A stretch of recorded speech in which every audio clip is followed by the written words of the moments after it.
Hello and welcome to All In One Study. Dear students, अभी अभी मैंने एक वीडियो अपलोड किया है जो सोशल प्रॉब्लम्स इन इंडिया का जो सब्जेक्ट है प्रीवियस ईयर उसका क्वेश्चन पेपर हम देख रहे थे, जो कश्मीर यूनिवर्सिटी ने निकाला था पिछले साल बैच 2016 के लिए, जो सिक्स्थ सेम दे रहे थे। तो उनके लिए वो पेपर हम डिस्कस कर रहे थे, उसका सॉल्यूशन देख रहे थे। और मैंने ऑलरेडी कहा था कि हम इसको 30-30 में लाएंगे। 30 पहले वीडियो में हम डिस्कस कर चुके हैं और 30 आप नेक्स्ट पार्ट में करने वाले हैं। तो हम ये 30 क्वेश्चंस यहाँ इस वीडियो में सॉल्यूशन इनका देखेंगे। और उससे पहले आपसे ये कहना चाहेंगे कि अगर अभी तक आपने चैनल को सब्सक्राइब नहीं किया है, चैनल को ज़रूर सब्सक्राइब करिए, प्रेस बेल आइकन को ज़रूर करिए, ताकि जो भी हम नया वीडियो बनाएं वो आपकी उसकी वो नोटिफिकेशन आपके पास ज़रूर पहुंच जाए। और जो भी आपका फ्रेंड सर्कल है, आपस में जो जितने भी फ्रेंड्स हैं उनके साथ ज़रूर वीडियो शेयर करें ताकि वो भी हमारे साथ जुड़ जाए। इसके बारे में एक ज़रूरी बात मैं कहना चाहूँगा, वो ये कि देखिए, अगर आप जो है चैनल को सब्सक्राइब नहीं करोगे, बेल आइकन को नहीं प्रेस करोगे, तो जब आपका कल एग्ज़ाम है सोशल प्रॉब्लम्स इन इंडिया का जो आने वाला है एग्ज़ाम, आप जो नए स्टूडेंट्स हैं 2017 बैच जो आ रहा है, वो जो पेपर देने वाले हैं, तो अक्सर आपको पता ही होगा कि जो कश्मीर यूनिवर्सिटी है वो साथ ही में या मतलब 24 घंटे के बाद ही जो है कीज़ आंसर कीज़ अपलोड नहीं करती है। तो हम आपके साथ शेयर करेंगे उसी दिन, उसी शाम को, जिस दिन आपका पेपर होगा उसी शाम को हम डिस्कस करेंगे कि जो आपका पेपर आज आया था किस लेवल का आया था, और इस मतलब उन उसका सोल्यूशन भी उसी टाइम देखेंगे। इसलिए आपको चैनल को ज़रूर सब्सक्राइब करना चाहिए। और ये ऑल इन वन स्टडी है। आपको यहाँ पे जो है क्लास 4th के या क्लास 12th के 10th के और आपके फाइनल ईयर के, सेकंड ईयर के, फर्स्ट ईयर के जितने भी आपके जो प्रॉब्लम होंगे या जो भी सब्जेक्ट में आपको दिक्कत आ रही है किसी भी टॉपिक में, तो आप हमें कमेंट में ज़रूर बताइए। हम कोशिश करेंगे कि आपका जो कन्फ्यूजन होगा या आपका जो भी टॉपिक होगा उस पर हम ज़रूर वीडियो लेके आएंगे। इसीलिए आपको चैनल को सब्सक्राइब करना ज़रूरी है और बेल आइकन को प्रेस करना ज़रूरी है। तो आइए हम देख लेते हैं। अब जो अदर 30 क्वेश्चन हमारे पास रहे हैं उनका सोल्यूशन देखेंगे। उससे पहले मैं आपको दिखाऊंगा कि आप कैसे प्रेस बेल आइकन को करें और आप कैसे सब्सक्राइब चैनल करोगे। ठीक है, तो आइए देख लेते हैं। जैसे ही आप यहाँ जो भी आपका जो आपके पास लिंक आ जाएगा वहाँ आप क्लिक करोगे तो आप यहाँ पहुँच जाओगे। तो यहाँ पे प्रेस करोगे सब्सक्राइब पे, और ये जो घंटी का बटन है यहाँ पे ऑल पे प्रेस करोगे तो आपको जो है हर कोई नोटिफिकेशन आएगी, जो भी हम वीडियो बनाएंगे आपको सबसे पहले मिलेगी। तो आपको ज़रूरत नहीं पड़ेगी व्हाट्सएप पे लिंक को क्लिक करना वहाँ, और इनडायरेक्टली आप यूट्यूब पे चले जाते हो। इसलिए अगर आपको वीडियो पसंद आए तो आप ज़रूर यहाँ पे लाइक करिए। और उसके बाद अगर कोई कन्फ्यूजन है, कोई दिक्कत आ रही है आपको, तो हम आप हमें यहाँ कमेंट में लिख सकते हैं, या किसी भी टॉपिक पे आप चाहते हो कि आपको वो कन्फ्यूजन दूर हो जाए तो वहाँ भी आप यहाँ कमेंट में हमें लिख दीजिए। तो आइए अब देख लेते हैं जो नेक्स्ट वाले जो 30 क्वेश्चंस हैं वो हम डिस्कस करने वाले हैं इसी वीडियो के अंदर। तो आइए देख लेते हैं। तो 30 तक हम ऑलरेडी जो है डिस्कस कर चुके हैं आपके साथ क्वेश्चंस, और अब हम 31 क्वेश्चन यहाँ पढ़ेंगे। तो देख लीजिए क्वेश्चन नंबर 31 क्या बोल रहा है। कह रहा है who defined social problem as a deviation from the social ideal remediable by effort, by group effort. तो पहला ऑप्शन दिया है वॉल्श एंड फिरोफी, दूसरा दिया है बी मैक्यूजर एंड पेज, तीसरा दिया फुलर एंड मायर्स, एंड जो डी ऑप्शन दिया है वो लैंड्स दिया है। तो क्वेश्चन नंबर 31 का ऑप्शन रहेगा ए। पहले हम कलर चेंज कर लेते हैं, रेड कलर रख देते हैं, तो इसका ऑप्शन रहेगा ए। क्वेश्चन नंबर 2 है which of the following is true about social problems, इनमें से सही क्या है अबाउट सोशल प्रॉब्लम्स। जैसे मैंने ऑलरेडी इस वीडियो के डिस्क्रिप्शन में मैं लिंक दे दूंगा, अगर आपने अभी तक सोशल प्रॉब्लम्स इन इंडिया का टॉपिक नहीं देखा है तो आप ज़रूर वहाँ विज़िट कीजिए और देख लीजिए। अगर आपके लिए वो बेनिफिशियल रहता है तो ज़रूर लाइक कीजिए। तो आइए देख लेते हैं। पहला ऑप्शन है all social problems are interconnected, B all social problems have common basis of origin, जो ऑलरेडी हमने डिस्कस किया। तो इसका ऑप्शन नज़र से ही लग रहा है कि इसका ऑप्शन सी ठीक है। तो इसके बाद क्वेश्चन नंबर 33 पे चले जाते हैं। कह रहा है which of the following is a method used in studying in social problems. Question number 33 कह रहा है कि इनमें से कौन सा मेथड जो इस्तेमाल किया जाता है स्टडी करने में सोशल प्रॉब्लम्स के लिए। तो उसके लिए पहला ऑप्शन दिया the case study method, social survey method, C multiple factor method और डी ऑल ऑफ दिस। तो क्वेश्चन नंबर 33 का रहेगा ऑप्शन सारे। ये सारे मेथड इस्तेमाल किए जाते हैं या देखे जाते हैं, इस्तेमाल किए जाते हैं स्टडी करने के अंदर जब भी सोशल प्रॉब्लम्स की स्टडी करनी हो। तो इसके साथ question number 234 gambling, drug abuse, alcoholism and divorce are examples of moral problems, physical problems, C ameliorative problems या none of the above. Question number 34 का ऑप्शन रहेगा बी, ये है मॉरल प्रॉब्लम्स। तो इसी के साथ यहाँ बी है, ये बी ऑप्शन है मॉरल प्रॉब्लम्स। इसी के साथ question number 35 who propounded the anomie approach to examine the fall social groups, Emile Durkheim, Robert Martin, Horton and Leslie and D Fowler. तो इसका ऑप्शन रहेगा ए और ईमेल डॉर्कहिम। क्वेश्चन नंबर 35 का option A. इसी के साथ चलते हैं क्वेश्चन नंबर 36 पे। The 20 point program was launched for reducing corruption, B. reducing poverty and economic exploitation, C. upliftment of the weaker sections of society या D. both B and C। Question number 36 का D option रहेगा, option D. इसमें जो है the 20 point programme जो launch किया गया था उसके लिए जो होता है वो होता है रिड्यूसिंग पॉवर्टी के लिए भी और अपलिफ्टमेंट यानी वीकर सेक्शन उसको अपग्रेड करने के लिए भी वो इसीलिए लॉन्च की गई थी। इस तरह से 37 पे हम आ रहे हैं। When was the scheme of try SIM launched. तो ये हुआ था लॉन्च, बी इसका ऑप्शन आएगा 1979। 37 का बी ऑप्शन। इसी तरह क्वेश्चन नंबर यहाँ मैं बी रख देता हूँ।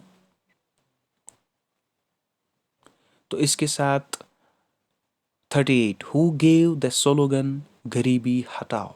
तो इसका ऑप्शन पहला है महात्मा गांधी ने कहा था, इंदिरा गांधी ने कहा था या जवाहरलाल नेहरू ने कहा था या बी आर अम्बेडकर ने कहा था। क्वेश्चन नंबर 38 का आपका आंसर रहेगा बी, ये कहा था इंदिरा गांधी ने। ये इंदिरा गांधी ने कहा था बी। ठीक, इसके बाद इसको थोड़ा फॉन्ट कम कर लेते हैं। ठीक है, तो इसके बाद 39 क्वेश्चन पे व्हाट डज एंटियोडिया मीन, या हम इसे एनओ योजना के नाम से भी जानते हैं। एनओ योजना जो स्कीम है तो इसका क्या मतलब है।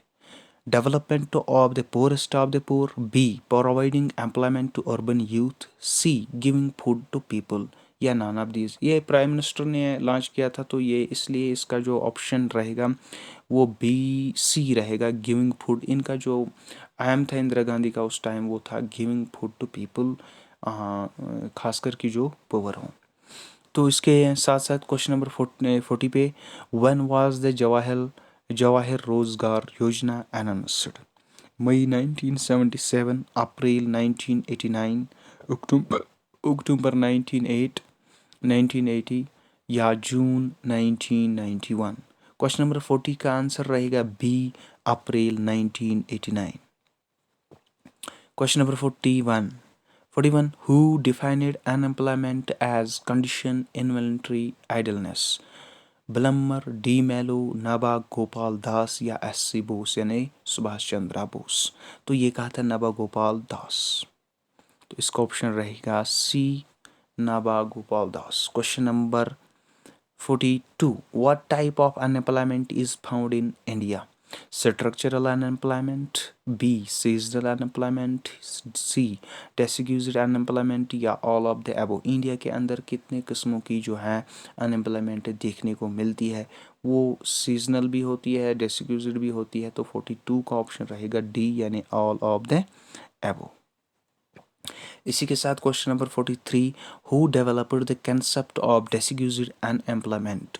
John Keynes, Amrita Sen, John Robinson या अल्फ्रेड मार्शल? तो इसका ऑप्शन रहेगा, ये किसने डेवलप किया था, किसका कंसेप्ट डिसग्यूज्ड अनएम्प्लॉयमेंट का? तो अगर आपने पढ़ा होगा तो वो था जॉन रॉबिन्सन। तो इसके साथ हम क्वेश्चन नंबर 44 पे आते हैं, नेक्स्ट पेज पे है वो। तो ये देख लीजिए 44 का पेज क्वेश्चन है, social exclusion devices certain individuals the facilities benefits C opportunities या all of the above? Question number 44 का आंसर रहेगा ऑल ऑफ द एबो। ये इसमें जो है सोशल एक्सक्लूजन डिवाइसेस जो होता है वो सारे मतलब सर्टेन इंडिविजुअल्स के साथ होते हैं, फैसिलिटीज़ भी, बेनिफिट्स भी, अपॉर्चुनिटीज़ भी।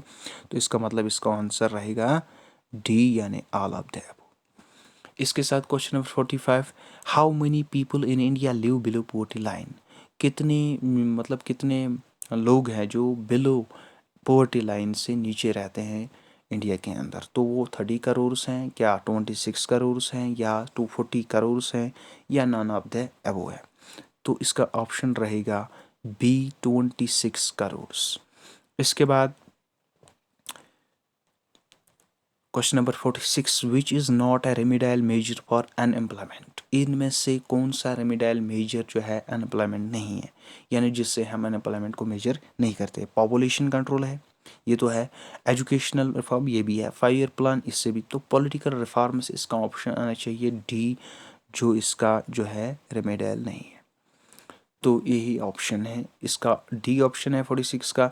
47, which is not a type of unemployment? पहला option political unemployment, agricultural unemployment, cyclical unemployment and seasonal unemployment. Option कह रहा है क्वेश्चन, इसमें से कौन सा टाइप नहीं है अनएम्प्लॉयमेंट का? क्वेश्चन नंबर 47 का ऑप्शन रहेगा बी, एग्रीकल्चरल अनएम्प्लॉयमेंट जो है वो इनमें से अनएम्प्लॉयमेंट का जो है टाइप नहीं है। Question number 48, cause of black money is inflation, high rate of tax, या C different rates of excise duty, या all of the above? Question number 48 का रहेगा डी, ये सारे इसमें आते हैं, तो इसका ऑप्शन रहेगा डी, कि कॉज ऑफ ब्लैक मनी जो है, मतलब जो सबब बनता है ब्लैक मनी का, वो इन्फ्लेशन भी है, हाई रेट ऑफ टैक्स भी है, या डिफरेंट टैक्सेस भी है, ये रेट्स भी है, और इसका मतलब ही इसका ये जो ऑप्शन आएगा इसका, ये सारे आएंगे। ठीक है, तो इसके बाद 49 पे चले जाते हैं। एनोमी मीन्स, एनोमी का क्या मतलब है? ए, नॉर्मलेसनेस, बी, मीनिंगलेसनेस, सी, सोशल स्ट्रेन, या डी, सोशल एडेप्टेशन? एडेप्टेशन है। तो इसका मतलब है कि एनोमी का क्या मतलब है, तो इसका ऑप्शन रहेगा नॉर्मलेसनेस, ए पार्ट। तो इसका इसी तरह 50 क्वेश्चन है, world's most corrupt country is? World के अंदर सबसे ज़्यादा कंट्री कौन है जो ये जो है करप्शन में मानी जाती है?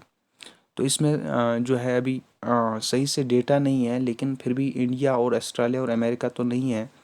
तो इसका या ऑस्ट्रेलिया आंसर हो सकता था, या सोमालिया होगा। तो जहाँ तक मैंने सर्च किया है तो इसका ऑप्शन डी रहेगा, सोमालिया। तो इसका ऑप्शन डी है, ऑस्ट्रेलिया नहीं है। तो इसके बाद 59, 59, when was the central vigilance? और आपको बताना चाहिए जो 50 क्वेश्चन है आप फिर से अपने बुक से भी जो है देख लीजिएगा कि इसका ऑस्ट्रेलिया है या सोमालिया है। तो जहाँ तक मैंने देखा तो सोमालिया ही इसका ऑप्शन आ रहा है। 51, when was the central vigilance commissioner setup? तो कब जो है सेंट्रल विजिलेंस कमीशन जो है सेटअप हुआ, यानी स्टार्ट कब हुआ? पहला ऑप्शन दिया है 1954, 1958, सी दिया है 1964, डी दिया है 1985। क्वेश्चन नंबर 51 का ऑप्शन रहेगा हमारे पास सी, 1964। इसी तरह 52, which country has highest unemployment rate? USA, या यूके, या अर्जेंटीना, या तुर्कमेनिस्तान? तो इसका ऑप्शन रहेगा अर्जेंटीना। तो सी ऑप्शन इसका करेक्ट आंसर है। इसी तरह 53, alternative name for unemployed can be, alternative name बोलना है अनएम्प्लॉयड के लिए तो वो क्या हो सकता है, कैन बी। मनीलेस होगा, जॉबलेस होगा, या वर्क फ्री होगा, या जॉब फ्री होगा। तो कॉमन सेंस की बात है वो है जॉबलेस, जिसके पास नहीं है। तो इसी तरह 54, when do unemployment rates increase, कैसे जो है अनएम्प्लॉयमेंट रेट्स इंक्रीज होते हैं, कब होते हैं। तो पहला ऑप्शन दिया in periods of economic recession, one B when interest rates rise, C when there is economic boom, D none of these. तो 54 का क्वेश्चन आंसर रहेगा A, in periods of economic recession. Option A रहेगा इसका answer A. तो इसी तरह question number 55, who is the current central vigilance commissioner of India. तो अगर मैं करंट की बात करूं, आज की बात करूं, तो इसका जो इस वक्त कमिश्नर हैं वो है संजय कोठारी। तो लेकिन जब ये क्वेश्चन आया है तो तब जो थे, इसमें वो ऑप्शन नहीं है, लेकिन तब जो थे वो थे केवी चौधरी। इसका ऑप्शन रहेगा उस हिसाब से, जब ये मतलब इस हिसाब से ऑप्शन के हिसाब से इसका आंसर रहेगा केवी चौधरी। लेकिन अगर आपको ये क्वेश्चन आता है एग्जाम में तो आपको ऑप्शन में ज़रूर दिखेगा संजय कोठारी, तो आप संजय कोठारी को ही टिक देना, ना कि इनमें से किसी को देना। ठीक है, वहाँ अगर केवी चौधरी भी होगा तो आप इसको नहीं देना, क्योंकि इसका सही आंसर है संजय कोठारी। ठीक है। इसी तरह क्वेश्चन नंबर 56 क्वेश्चन है, which of the following states has focused more one human resources development. तो पहला दिया पंजाब, बी दिया केरला, सी दिया है तमिलनाडु, डी दिया है J&K। तो क्वेश्चन नंबर 56 का ऑप्शन रहेगा बी, केरला। ठीक है। इसी तरह 57, who advocated that India would be truly independent only when forest of its people became free of human suffering. ये ऑलरेडी मैंने इससे पहले भी जो टॉप 16 क्वेश्चंस में लाया था उसमें भी ये डिस्कस किया था। जो भी मैंने जो टॉप 16 मल्टीपल क्वेश्चंस हैं, अगर आपने वो वीडियो नहीं देखा तो आप ज़रूर देखिए, ताकि आपको कल एग्ज़ाम में क्वेश्चन आ जाए तो आपको मतलब दिक्कत ना हो जाए, क्योंकि वो 16 मल्टीपल क्वेश्चंस इतने इंपॉर्टेंट है कि वो 16 आपको एग्जाम्स में दिखने को मिल सकते हैं, इसलिए वो बहुत ही इंपॉर्टेंट है। तो इसलिए क्वेश्चन नंबर जो है 57 का आंसर रहेगा जवाहरलाल नेहरू। तो यहाँ कुछ मतलब कन्फ्यूजन भी है स्टूडेंट्स के अंदर। जहाँ तक मैंने देखा तो वो कह रहे हैं कि महात्मा गांधी भी है, लेकिन इसका आंसर जो करेक्ट आंसर है वो जवाहरलाल नेहरू ही है। तो आप अगर ये एग्ज़ाम मिलता है तो आप जवाहरलाल नेहरू की ही टिक मार के आना। ठीक है। इसी तरह question number 58, unemployment can unemployment can rise from. Unemployment जो है वो कहाँ से स्टार्ट होती है, इंट्रोडक्शन ऑफ टेक्नोलॉजी से, फैमिली इश्यूज से, या employers not wanting to hire, या fall in consumer spending which increase in the demand for workers. तो इसका ऑप्शन यही रहेगा डी, फॉल। तो क्वेश्चन नंबर 59 का क्वेश्चन हमारे पास कह रहा है, third effect of unemployment is are personal disorganisation, B family disorganisation, C social organisation disorganisation, या all of the above. 59 question number का रहेगा ऑल ऑफ द अबव, ये सारे। इसी तरह लास्ट वाला क्वेश्चन हमारा आज का, which is an effective measure of poverty elevation. तो इसका ऑप्शन पहला दिया है डिस्ट्रीब्यूशन ऑफ इनकम, बी दिया है कंटेनिंग इन्फ्लेशन, सी दिया है एनकरेजिंग प्राइवेट इन्वेस्टमेंट, और डी ऑप्शन दिया ऑल ऑफ दीज। तो इसका बिल्कुल इजी क्वेश्चन है ये, तो इसका ऑप्शन आएगा डी। ये तीनों इसमें आते हैं, तो इसके लिए इसका जो है इफेक्टिव मेजर होता है वो ये तीनों में है, डिस्ट्रीब्यूशन ऑफ इनकम में भी, कंटेनिंग इन्फ्लेशन और एनकरेजिंग प्राइवेट इन्वेस्टमेंट में भी। तो इसका जो है ऑप्शन डी आंसर आएगा। उम्मीद करेंगे कि आपको वीडियो अच्छा लगा हो। अगर अच्छा लगा हो तो ज़रूर लाइक कीजिए। तो आपसे ये कहना चाहेंगे अपने फ्रेंड्स के साथ ज़रूर शेयर कीजिए चैनल को, ताकि वो भी हमारे साथ जुड़ जाए और आपको ऑल इन वन, और आपको जो है अगर आप चाहते हो तो प्रीवियस ईयर के पेपर्स आपको सब हर किसी सब्जेक्ट के मिल जाएंगे। हम आपको प्रोवाइड करेंगे। तो ज़रूर आप कमेंट में बताइए किस सब्जेक्ट के लिए आप चाहते हो कि कौन सा टॉपिक पढ़ें या क्या दिक्कत आ रही है, तो आप हमसे शेयर ज़रूर कीजिए। हम आपके लिए ज़रूर उसके ऊपर वीडियोस बना के लाएंगे, लेकिन आपका सपोर्ट चाहिए। आप ज़रूर हमें सपोर्ट दीजिए तो हम आपके साथ रहेंगे। Thanks a lot. Goodbye. Bye.